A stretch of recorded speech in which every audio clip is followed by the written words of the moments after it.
اس نے چونک کر کہا کہ یہ کیوں نہیں نکلے ابھی تک؟ بتایا گیا کہ یہ مسجد کے اندر بیٹھے ہیں اور ان کے اوپر کوئی خوف نہیں۔ اس نے کہا اس کو زنجیروں کے اندر جکڑ کے میرے سامنے پیش کر دو۔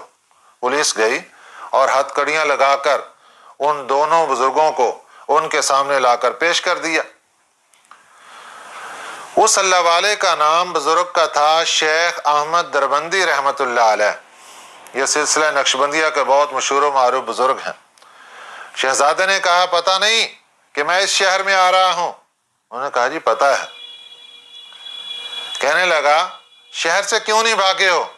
انہوں نے کہا ہم کیوں نکلتے، ہم تو اللہ کے گھر میں بیٹھے ہوئے تھے۔ وہ غصے میں آ گیا، کہنے لگا تمہیں میری سزا سے کون بچائے گا؟ جب اس نے یہ کہا تو حضرت دربندی رحمت اللہ علیہ نے جوش میں آ کر کہا اللہ۔ جیسے ہی انہوں نے لفظ اللہ کہا تو ان کے ہاتھوں سے ہتھ کڑیاں ٹوٹ کر نیچے